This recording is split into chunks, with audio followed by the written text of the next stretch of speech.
નમસ્કાર મિત્રો, આ 4 આદતો ડાયાબિટીસને વહેલી નોતરી શકે છે. પહેલું છે ખોટા ઉપવાસ. ઘણા લોકો માટે ઇન્ટરમિટન્ટ ફાસ્ટિંગ સારું હોય છે, પણ બધા જ લોકો માટે સારું હોવું જરૂરી નથી. કોઈ માર્ગદર્શન હેઠળ તમે ડાયટ અથવા તો ફાસ્ટિંગ ઉપવાસ કરી રહ્યા છો તો તમને ફાયદો છે, પણ ખોટી રીતે થોડો ટાઈમ માટે એકદમ ખાવાનું બંધ કરી દેવું અને પછી અચાનકથી જ વધારે પડતો જ ખોરાક લેવો, જેનાથી ડાયાબિટીસ વહેલી આવી શકે છે.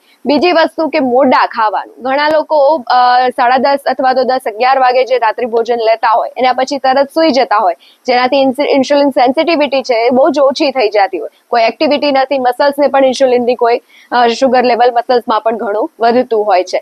આનાથી પણ ડાયાબિટીસ અને શુગર લેવલ વધતું જાય છે અને વહેલું ડાયાબિટીસ તમારા શરીરમાં તમને આવી શકે છે. વધારે પડતો તણાવ. સૌ કોઈ જાણે છે કે જ્યારે વધારે પડતા તણાવમાં તમે હોશો ત્યારે તમારા અમુક હોર્મોન્સ એક્ટિવ રહેતા હોય છે, જેનાથી ઓવર ઇન્સ્યુલિન પ્રોડક્શન વગેરે જે થતું હોય છે, જેનાથી પણ ડાયાબિટીસ વહેલું આવી શકે છે. અને અસંતુલિત ઓછી કસરત, સાથે ખાઈને બેસી રહેવું, એ બધી વસ્તુ, અને સાથે બહારનો ખોરાક જો વધારે થતું હોય તો એની અંદર કાર્બોહાઈડ્રેટનું પ્રમાણ વધારે હોય, પ્રોટીન ઓછું હોય, જેનાથી પણ તમને ડાયાબિટીસ આવી શકે છે. અને છેલ્લી વસ્તુ એ કે તમારે ટાઈમ ટુ ટાઈમ જો આ જીવનશૈલીને સરસ રીતે ફોલો તમે કરતા હોય તો તમને ડાયાબિટીસ વહેલી આવવાના ચાન્સીસ નથી હોતા. Thank you.